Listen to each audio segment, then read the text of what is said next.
Gemini, message for you. At ito ay last day of April, guys, na mahalagang message. Unahin natin ang inyong message galing sa inyong angels. Okay, Gemini. Gemini. God bless sa inyong lahat, guys, sa mga Gemini. At pagpalain kayo ni God sa inyong mga ginagawa. Nasa mga kayong lugar sa ngayon is God bless, God bless. At mag-ingat kayo, guys. Okay, Gemini. Tingnan natin. Message po you na mahalaga galing sa inyong angels sa mga Gemini. Okay, 7 of Cups is here.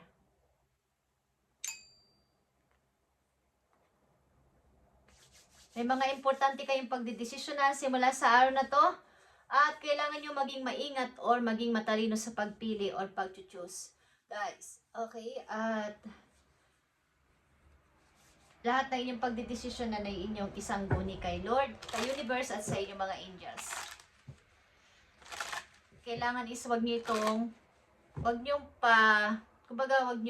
sa pagpili na to, sa pagdidesisyon na to, sa mga offer at option na paparating na to sa buhay ninyo, ay wag nyong masyadong, wag manalo ang emosyon. Okay. Maging matalino sa pagpili. Gemini. Importanteng desisyon ito na inyong gagawin. Okay. Nakapaloob ditong message. So, meron ditong 9 of Wands, guys. Ito ay something na kayo defensive or offensive. Parang dinidepensahan nyo ang inyong sarili sa maaaring mga gulo, maaaring mga trouble na paparating sa inyong buhay galing sa isang tao o galing sa isang taong inyong kinakatakutan na magbibigay sa inyo ng problema or mensahe. Okay, kayo ay mag-ingat.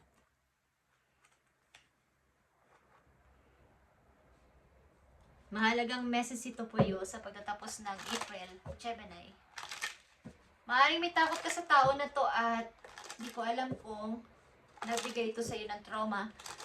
Okay, Gemini, mahalagang message ito sa pagtatapos ng April para sa iyo. Parang pag nag-message ang tao na to sa inyo is may problemang dating o may problemang sasabihin. Pipigilan ka or mukhang ikaw ay parang dinadown, okay? Yung iyong confidence, tiwala sa sarili. Parang, kumbaga sa mga magbabalak magnegosyo is, huwag yan, okay? Huwag mong subukan yan. Malulugi ka. Okay. So, may mga ganon na mga tao sa inyong paligid. Nagbibigay ng pagka-delays ito sa inyong pag-unlad. Okay.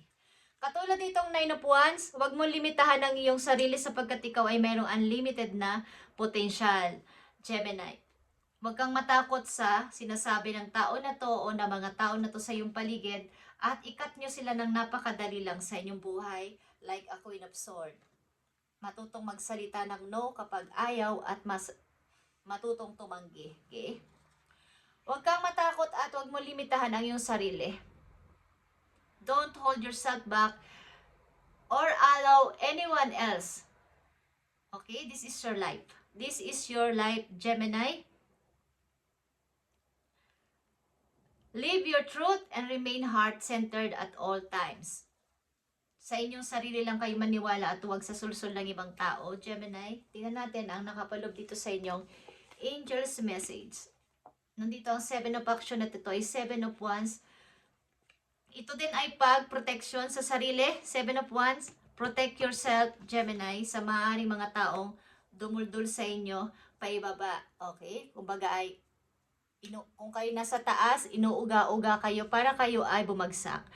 So, bago ang 7 of Wands, andun ang 6 of Wands at kayo ay successful na person, matagumpay na tao, at gustong abutin ng nakakarami. So, may mga nasa baba ninyo na kayo ay kung ito man ay sa salita, sa pagsasalita ng masasakit, or pagbibigay ng mga negative na mga salita sa ibang tao para kayo siraan, ay huwag kayong papayag. Okay? Protect yourself. Protect yourself. 7 of Wands. Andito ang dalawang 7 para sa'yo. Okay? 7 of Cups and 7 of Wands. Guys,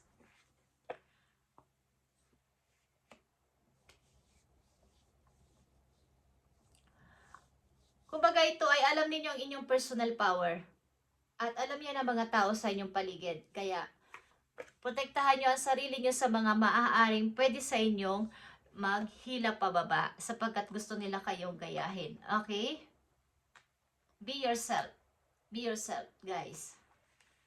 Andito ang 5 of Pentacles.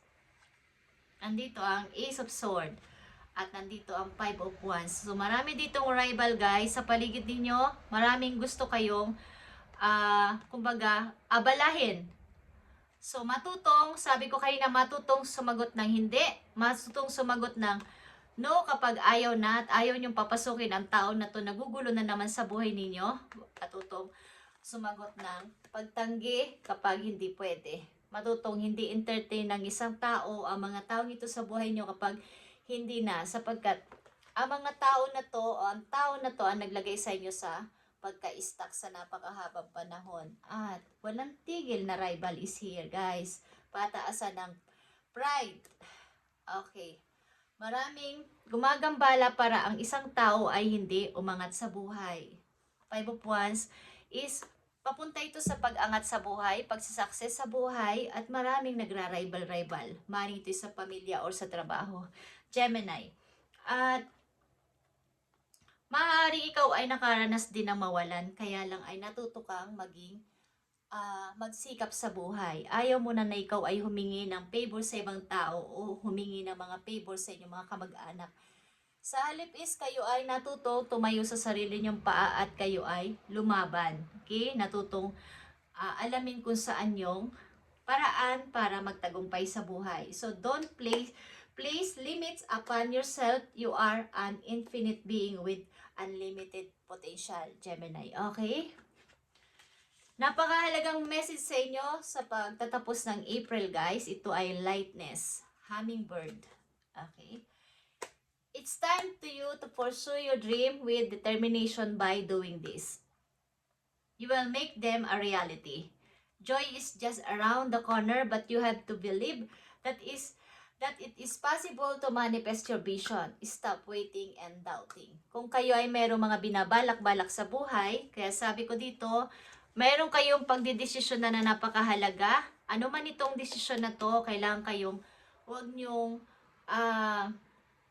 huwag manalo ang emosyon dito sapagkat ito ay mahalaga at magiging, baga ito ay parang may message kayong matatanggap, guys. Okay? Galing sa isang person na kayo ay i-delays. Kayo ay papalambutin ang puso. Kumbaga, mayroon kayong pagka-practical at logic na person. Pero, ang tao na to na magme-message at darating sa buhay ninyo is aabalahin ng inyong paglago sa buhay. So, maging maupag-observe kayo sapagkat ang tao na to ay maaaring rival nyo or ayaw kayong palaguin sa buhay. Kung ano ang inyong naiisip at balak sa buhay, balak ngayong 2026 ay huwag kayong mag-doubt. Okay? Gawin nyo tong reality, ang dream nyo na to at i-manifest nyo. At huwag kayong mag-wait pa ng next year na lang sapagkat mag-believe kayo sa inyong sarili o bumilib kayo sa inyong sarili sapagkat ang inyong potential ay unlimited, guys. At nandito din ang horse. Freedom ito na ikaw ay walang limitasyon. Okay. You must release out of any limitations that are holding you back. Okay. It's all about sa paglilimit sa sariling kakayanan, Gemini, sapagkat kaya mo at kakayanin mo to, okay? Huwag mo limitahan na sinasabi lang ng ibang tao na hindi mo to kaya, Gemini, is ikaw ay madadala sa salita nila or makikinig.